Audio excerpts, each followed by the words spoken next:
H3. Entertainment.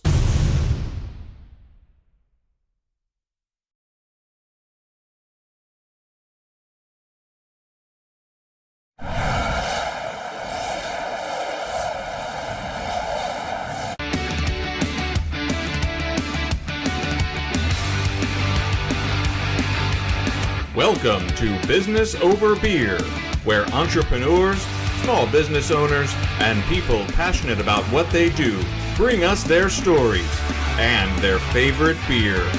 Hosted by Ben Surratt, Jonathan Kaler, and Jason Knope, it's time to get down to business and drink some beer.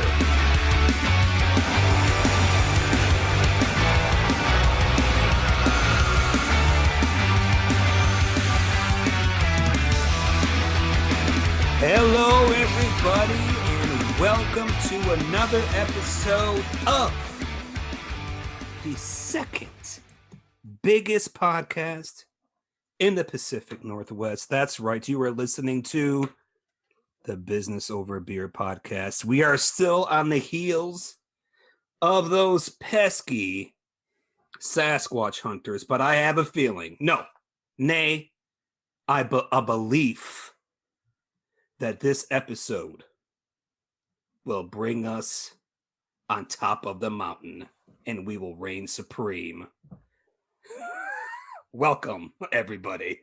Biz Over Beer. I'm your co-host, Ben Surratt. Alongside me is the man of the hour, the terror of power. Some people call him the Sapsy Cowboy. Some people call him Man Bun. Some people call him Touchdown Jesus. Some people call him the Turkey Creek Bat Squatch. But we know him as Spartacus. Mr. Jonathan Kaler, happy Friday, my brother. Happy Friday, Ben. I am Spartacus, and I have led you here. I've led you here. It's Friday night. We're drinking beer. I'm wearing plaid. It must be a podcast night. It's gotta be, bro. I'm excited. Our guest is awesome. He's wearing a hat that says "Believe." I saw what you did there. Because I believe as well that we are going to take over the Sasquatch Hunters this year. 2021 has got to be our year. Has to be. It's gotta be. What'd you call me? The Turkey Creek Bat Squatch? Is that what it was? Amen. Look it up. That's a good one, man. I don't know where you come up with this stuff. This is fantastic. Hey, speaking of coming up with stuff, we have got the gift that keeps on giving. He is the gangster of Hazeldale. He's with us again. Are you guys done with the KNOPP? Yeah, you know me. Jason Knope, welcome to Business Over Beer, my friend. How you feeling tonight? Feeling pretty damn good tonight, guys. You know, I'm just happy that the Sapsy Cowboy led us here tonight for beer. And our fantastic guest, Mr. Keith Sconiers, Northwest Advisory Group and Catalyst Training and Development. Keith, how you doing tonight? I'm doing great. How you guys doing? Awesome. Yeah. Awesome. Dude, Keith, man, welcome to Business Over Beer, man. We're so happy to have you. Yeah. Thank you for having me. I'm really excited to have this opportunity. Why would you be excited to have this opportunity? Well, it's just Ben. Well, no, Ben is like the man. Well, that's He's true. the man. He's I've known Ben since 2006, man. And so a lot of respect for Ben. You know, he's always been really genuine, quality guy to communicate with. And that's why I'm excited. You know, That's cool, man. So, The Venmo payment's on the way, Keith. Thank you. yeah. Cool, man. That's right. That's right. Order a second hat with a larger size because he's going to need a larger hat. Yeah. Triple XL, right? Yeah, that's right. It's swelling already.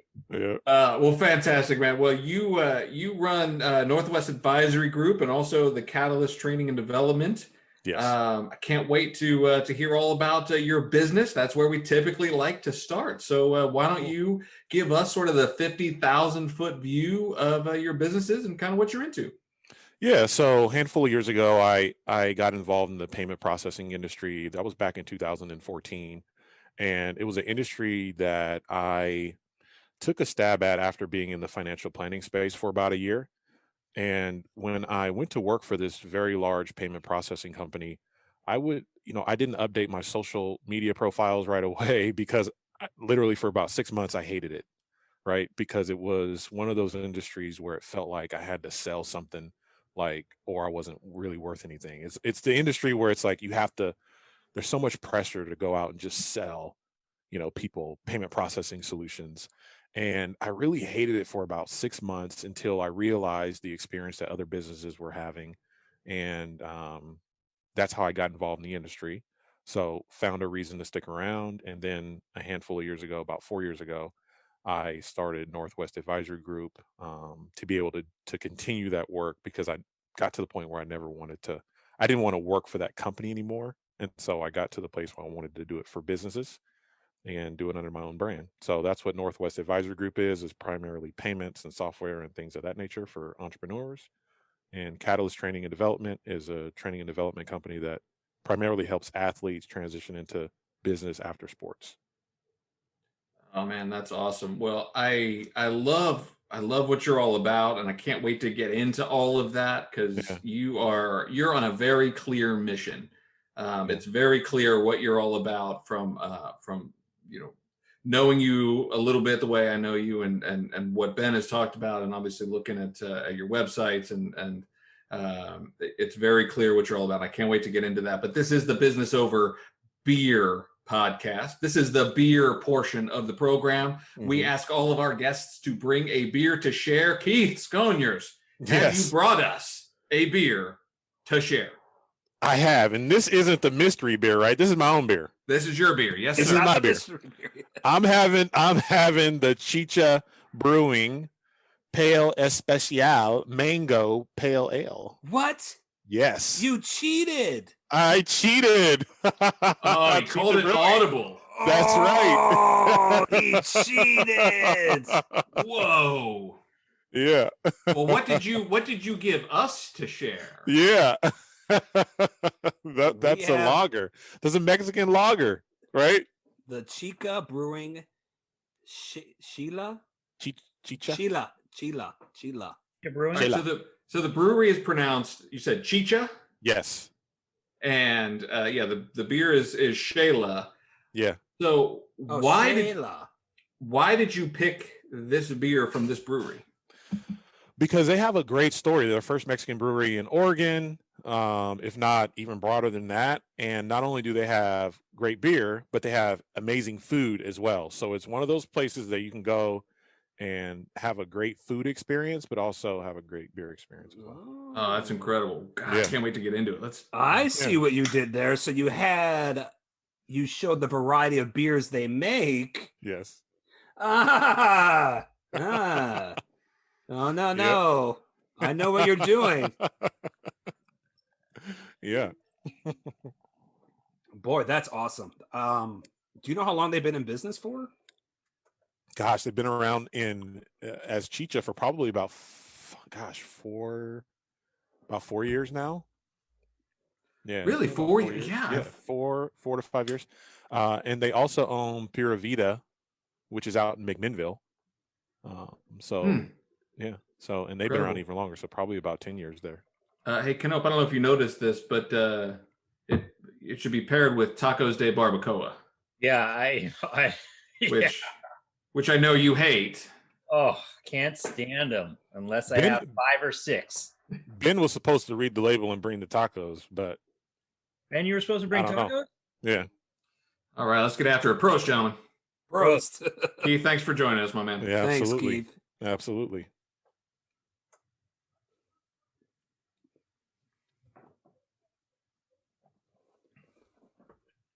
It's a Mexican lager.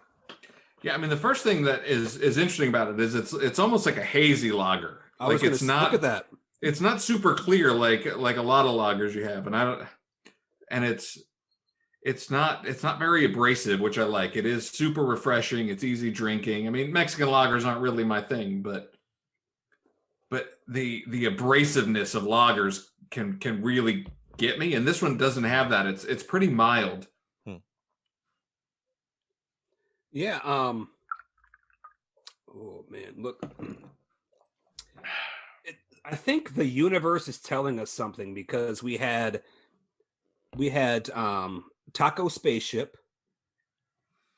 talk about the Bob Taco, the Bob Cheeseburger Taco, which is named after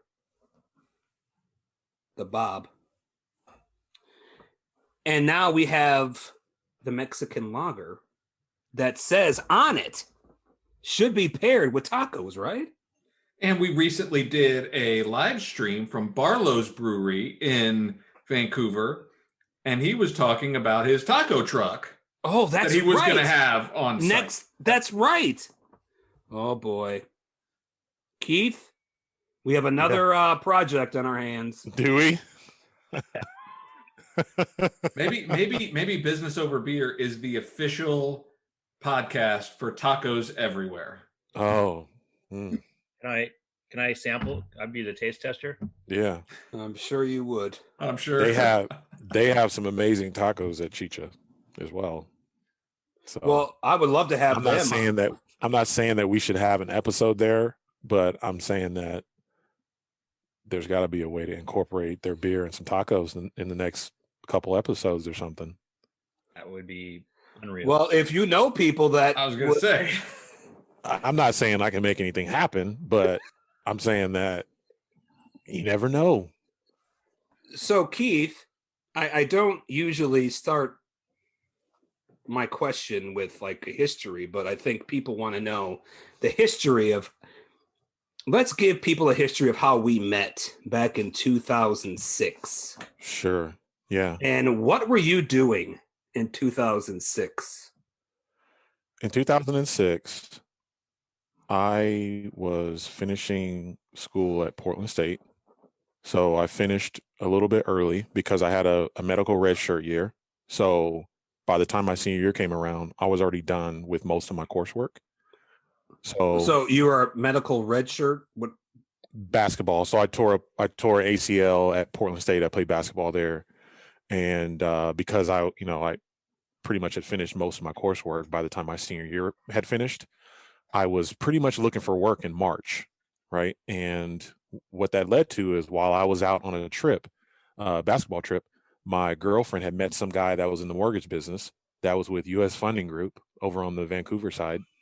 And yeah, and she met him and he was making a bunch of money, 20, 30 grand a month or something like that. And she was like, man, I don't know what you plan on doing after sports is over here, but you need to meet with these guys to talk about work. And I was like, all right, cool, I'll do that. So I went to work there as a loan officer for about 6 months.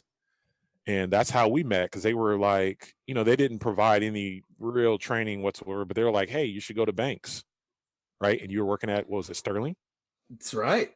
So I'm out cold calling, like I'm out walking into banks. I'm like, shoot, I'll go walk into banks then. No, And bro. So this cat. So for people who can't see Keith, he's like 6. How tall are you? 6? I'm 6'6". This cat comes in. He's got his tie. I don't know where you got that shirt from. Right. Yeah. And you sit down at my desk. You're like, hey, you do loans? I go, yeah, I do. I need to meet people like you. Do you ever like want to do a loan that you can't do, or have people like, and I'm like ready for a pamphlet and saying have I heard the good news? I'm like, what?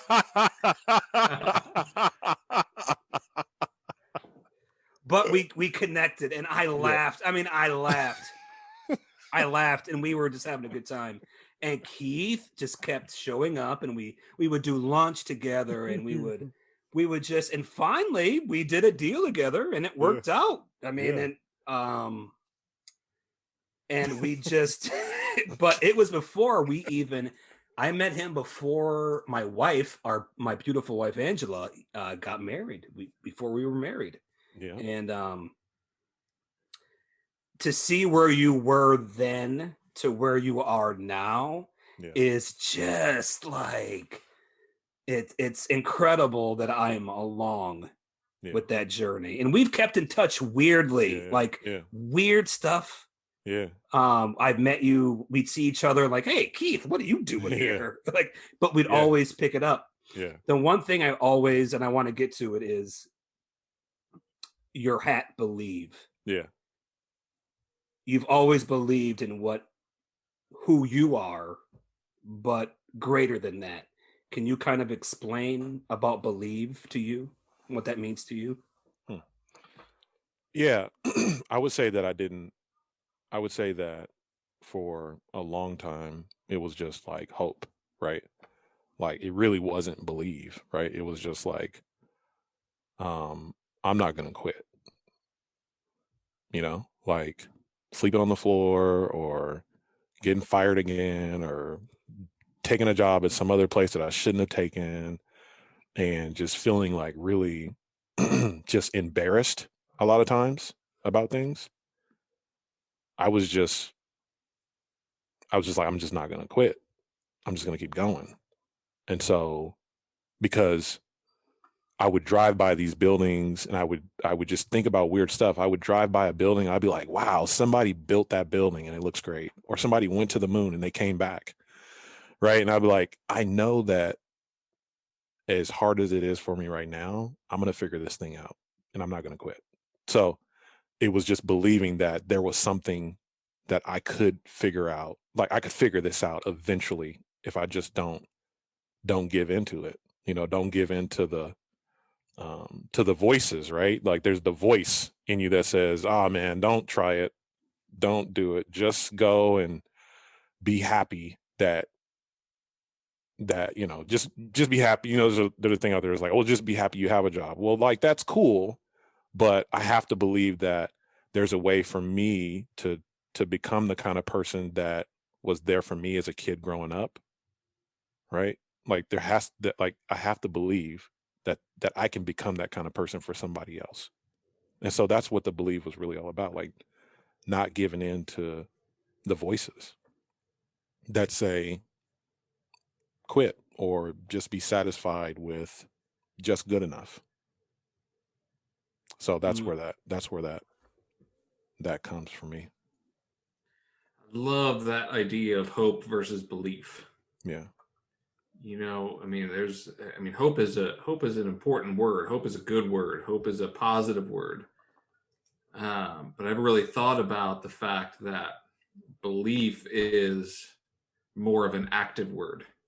Yeah. Right. Hope is almost more passive, where belief is the active side of hope. Right. Yeah. I hope things get better, but I believe that I can do this. I believe in myself, or I believe in something greater. Yeah. And taking that active stance combined with what you're saying, with trying to dispel all that negative self-talk. When you're facing that negative self-talk, the difference between hope and belief is hugely different. Because the hope is, I'm going to wait for it to happen. I'm hoping it happens, versus I believe it's going to happen. I'm going to put all of everything I've got into it. That's incredible. Yeah. And I think it's okay to start there though, right? Like, oh, for sure. Oh, 100%. Sometimes like we don't hope, and so we just don't even try, but I feel like hoping is like the first step sometimes. It's like, I hope that I'm right, and I'm going to try, and I'm going to persist and persist and persist. And then when it flips into belief, it's one of those things where you find out you're right. And then you just continue that process that you went through to get to that point. Right. And you just pour it on then, and it multiplies, because you're certain that you're right. And then when you're certain that you're right, you make decisions completely different, and everything that was bad that happened, or quote unquote bad, becomes fuel to the belief as well, because you didn't crack under it. So then once you've gone through that situation and you didn't crack, then your belief is even stronger, right? Because now you have stories that feed the evidence, right? Like, oh, I went through that situation and I still made a good decision. So even though it was bad, what I learned about myself through that was this, and this, and this is how here's how I'm going to share that. Here's how I'm going to pour into that. Here's how I'm going to live that out. And so You're I talking think, about self-validation. yeah. Like there was a situation when I was a kid growing up where I was living with a parent. My parent wasn't in a really good place to be a parent. And so therefore I was left home for about 3 days when I was in the 7th grade. And during that period of time, it was a challenging situation, right? I'm like, is this person still alive? Is like, what's going on? Like, I don't know. But I still went to school every day during that week. So by the time my parents showed up on Friday, I was kind of over the situation, if you will. But what I learned about that situation was that I don't need someone else to tell me what the right thing to do is. I have the power within me to continue to do the right thing, no matter how difficult the situation that I'm in. And so I try to pull like what the positive aspect of what can be considered tragedy, right? It's like, no, this is who I am. This is what I did in that situation. A lot of times we look at something we did bad and we focus on that, and that becomes a part of our negative self-talk, instead of saying, whoa, hold on, wait a minute, I've been through this situation here and here's how I responded, and so therefore this is who I am, and embracing those positive attributes that show up in the middle of tragedy, right? And so that's like, just different things like that are what enabled me to get through tough times, to allow me to turn hope into belief. So Dude, that's incredible. Man. That's And so is that where, when I look at your businesses and I look at, your interactions and kind of what you stand for. I mean, everything that I see in you kind of gives me this sense of, like teacher, mentor, almost protector in a certain respect. When I look at what you're doing with Northwest Advisory Group and trying to help these companies navigate this really tough, competitive, complicated business, and then you're a former athlete, so you know what it's been like, and then trying to pay that forward. Where does all of that is that where it starts? I mean, you probably just touched on some of it, but like, what's in your guts there as far as why turn that into your professional mission to kind of be that teacher, mentor, protector? I think it comes back to purpose, right? So when I was talking about that 6-month process where I hated what I did, right? While I was working with this company, and I was just like, gosh, and I had this feeling about sales, like Ben's talking about when we met. I had been through all these jobs. I'd tried everything, like I tried everything. And it just felt like I always had to be something else in order to be successful. I started playing basketball. I was a sophomore in high school, a basketball coach. And I'll just give you just kind of a snapshot in terms of where I think it comes from. But I had this situation where, I had, living with my mom and my stepdad. We get taken from them, and custody was given to my dad. My brother went and lived with my grandma. And from the 5th to the 8th grade, I got expelled from school like 6 times, right? Freshman year in high school, 1.3 GPA, playing around in class, telling jokes, disrespecting teachers. The first time I got expelled in the 5th grade, I called the teacher the B word because she called me out for writing F the world on my desk in class during DARE, actually. And so, by the time I'm a freshman in high school, 1.3 GPA, not going anywhere. I didn't realize how bad my situation was. And here comes a basketball coach that paints a vision that says, hey kid, you could be a Division I athlete. And I didn't know what that was, to be honest with you. But he was excited about it. And so he casted a vision for me. And because of that situation, obviously I stopped playing around in class as much. They were going to Hawaii. I wanted to go to Hawaii, right? It gave me something to lose. And so I started focusing on just playing sports. Sports gave me the opportunity to play basketball. So that brings me to Portland. Then I go through that experience in terms of playing Division I basketball, and got done and didn't know like what I was going to do with my life, but it was these people that like stepped in, right? That were mentors or coaches or people that would kind of nudge me and guide me certain directions. And so for me, it's about being that person for somebody else. I had people along the way in my journey that were like, hey kid, or hey young man, or here's what you need to focus on, or here's where you need to improve. And I wouldn't be where I'm at if it weren't for those people. And so everything about when I look at my story is the only way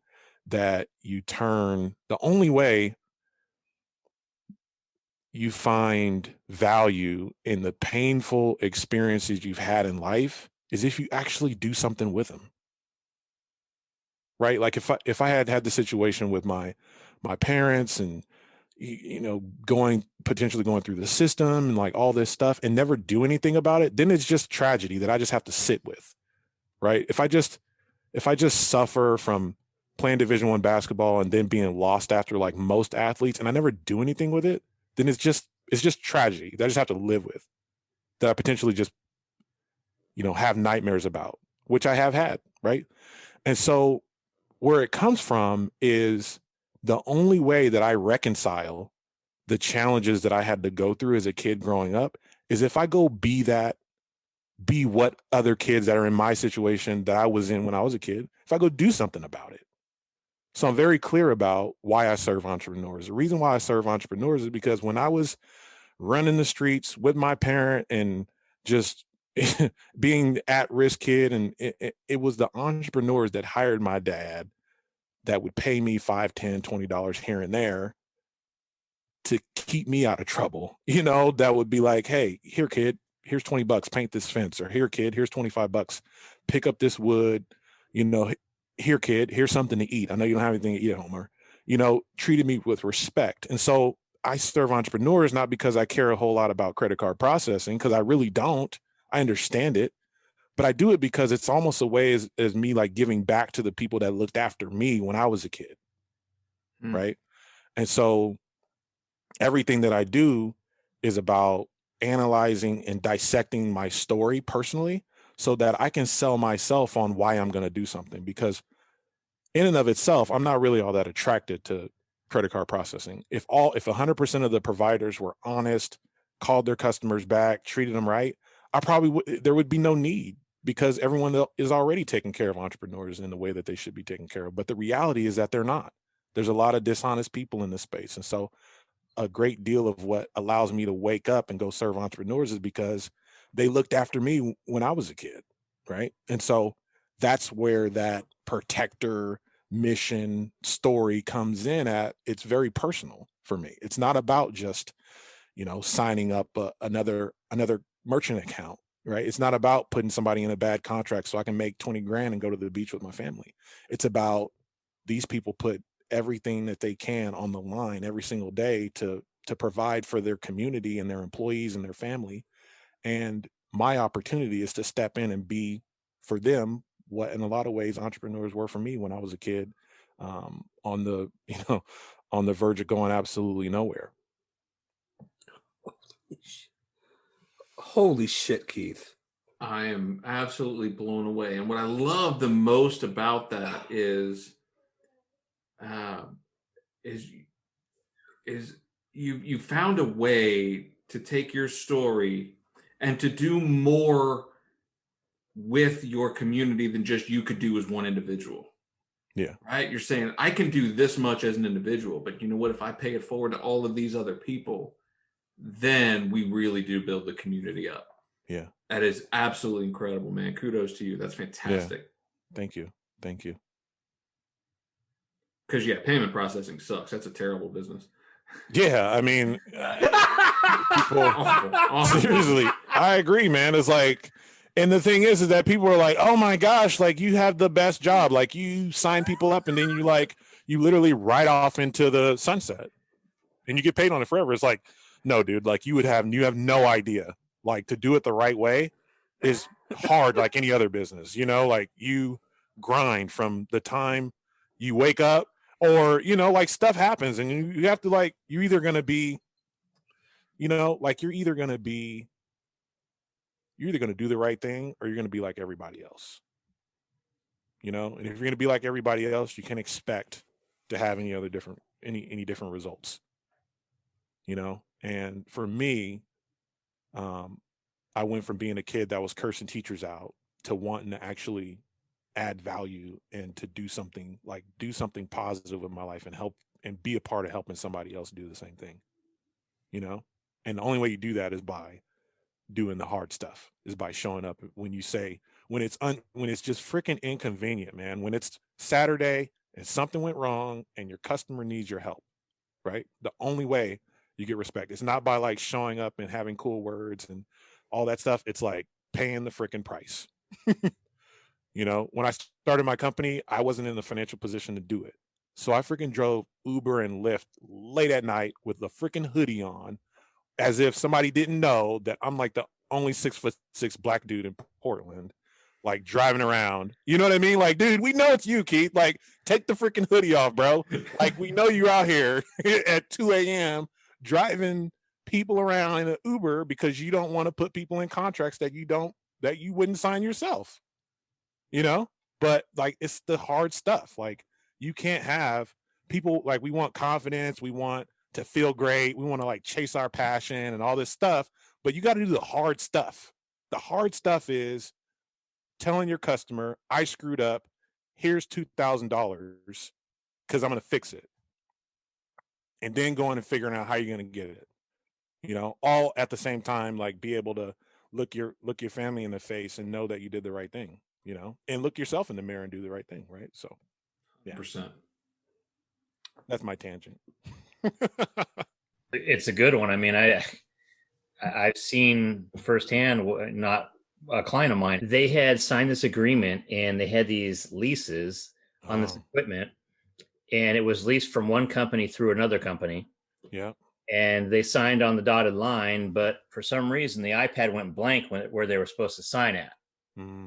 So they signed, they captured their signature, and next thing you know, years later, attorneys, they couldn't get out of it. They were paying a fortune for that stuff. Yeah. And to find somebody like you who is honest, straightforward, and willing to say, you know what, I screwed up, when you do, that's rare.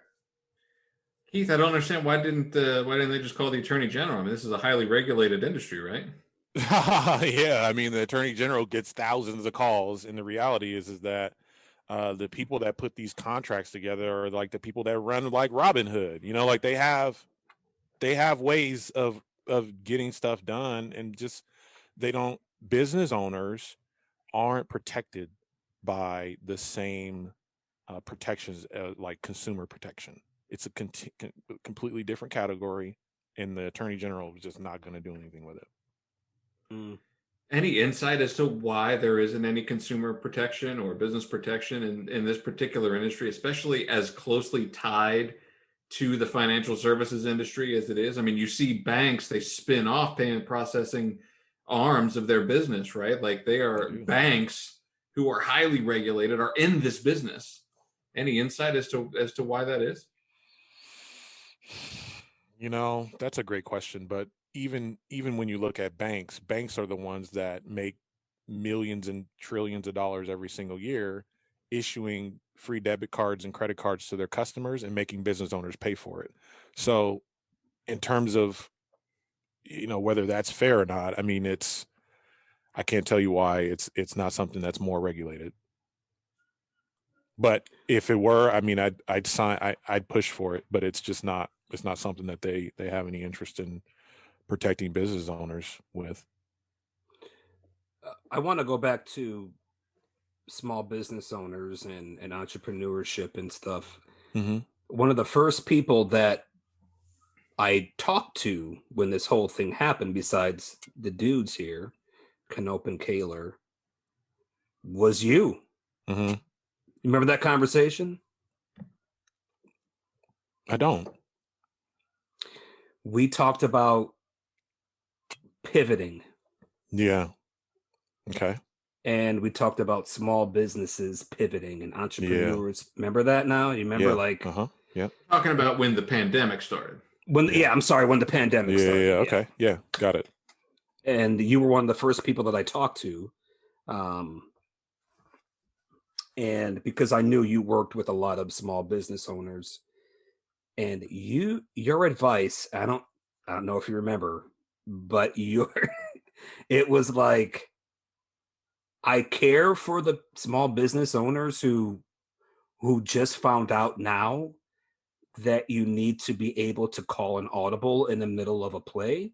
Like but for some, it's too late. Like, your mindset was already ahead of the game before the game changed. Do you understand do you get where Mm-hmm. Yeah. So where does that is that from where you were talking about before, being raised like, okay, this is what I have to deal with. I'm home alone for 3 days in a row, or is that something that you learned along the way? I think that it is probably, I think it definitely has a lot to do with being resourceful. And, like my dad he was in construction, so he was extremely skilled with construction. So he'd find an owner of a house and say, hey, we're going to live here for about a year and we're going to fix your place up. He's like, okay. Right. And so I think it comes from being in that situation where you're in a situation where you don't have anything. So it's just you're not freaking out because you've been there multiple times where your dad turns nothing into something. Right. And so I think that's one, is that being in that situation, being in crisis all the time as a kid, and then seeing a crisis coming is like, it's not new. Right. We'll make it through it. Right. This isn't brand new. Right. Crises like this have been happening your whole life. And you made it through. You slept on the floor. You made it through. You slept in your car a couple nights when you didn't have enough gas to get home. Like, it's not a big, like, it's good. And then in addition to that is just staying up on where the industries are going and what's happening, and recognizing that we've been in a certain market for a very long time where everything was going extremely well. Right? Like, ever since about 2010, things have been going pretty well. And so you can reasonably expect that there's bear markets and there's bull markets. And the year prior to 2020, I had already spent a great deal of time feeling like something was going to happen. And I had already started making mental adjustments and understanding that what got me here won't get me there. So I need to start changing. So I think that I got a personal nudge that something was going to happen. And so that's when some of the things with Catalyst and some of the iterations with Northwest Advisory Group started to take shape, because I was mentally already knowing that something was going to happen. And I wanted to be prepared to do that. Not just necessarily for us, but in terms of our clients, right? Like, we really expand partnerships and the type of solutions that we have, because nothing's going to be like straight to the moon amazing forever. You have to have a game plan for when things go south, right? And so, yeah, I do think that there were certain businesses that were able to pivot because they already had the proper framework in terms of the way they thought, in terms of revenue, their products and things like that, their different sales channels. And I think that some, just by nature of what they do, unfortunately, there was no way for them to pivot. So, What did you tell those businesses that weren't able to pivot, though? Because you had to have a conversation with them. That had to be a conversation, right? yeah, only thing you can do is really tell them where things are well, right? And try to guide them to that process in terms of, hey, if you're a full service restaurant, if I'm a full service restaurant right now, I'm trying to figure out how to, I'm going to do, I'm going to change my menu, because the reality is that the full service experience is just not possible when you don't have any confidence in what your governor is going to do. So you need to have, you may need to have a secondary menu that is strictly around what, because these fast food companies, these people that sell product that's drive through, they're doing well, right? They're doing well. So I'm, my advice to a full service type model, or anyone that has a product that requires people in your business, is I would create a completely separate channel that was cutting edge, that was sexy, that had what people wanted. I might even do like surveys in the community around me to try to get a feeling for what they don't have access to right now, or what they would like to see from us, because I need to have a second channel that's incredibly efficient for me to be able to serve those customers, so that when we do come back, hopefully that allows us to stay alive. But when we do come back, we still can keep two models. We can still have a second menu that's for the people that that don't want to come in. And then the people that are comfortable coming in, we have that experience for them here. And not everybody can do that, right? Like, not everybody that's not a part of their brand. And it's almost like starting over from scratch, but I've seen people do it. It's just a matter of, what does it look like? And it's really hard.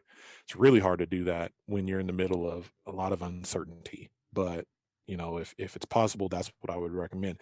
Even if we do come back, as a business owner, I'm thinking, how can I create some kind of a digital product? If I'm a chef, how can I create an online education system where people are paying me once a month to teach their family how to make XYZ dish or dessert, or what kind of experience can I create?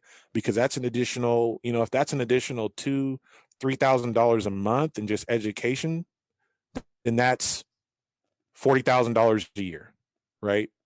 It doesn't do a lot, but if it's not money that you need when you're in full swing, then it's just a cash cow over here that you might need. You just don't know. Like, we don't know how long we're going to be in this situation, but that's kind of some of the things if I'm an entrepreneur in a full service space, that's what I'd recommend. Keith, I don't know what any of that has to do with payment processing. Bro. But I want to get further into like that part of your business, the consulting side of the business, the full service sort of broad scope of what you really bring to the table for your clients, because it is way more than just payment processing systems. But before we get there, Ben, you look thirsty, bro. I am thirsty. I knew it. Join us next week for part 2 of this episode. You can be sure we'll be talking more business and drinking more beer. Business Over Beer reminds you to always drink responsibly. Our theme song is Idiocracy by Christian Leo. Thanks for listening, and we'll see you next time on Business Over Beer, a TH3 Entertainment production.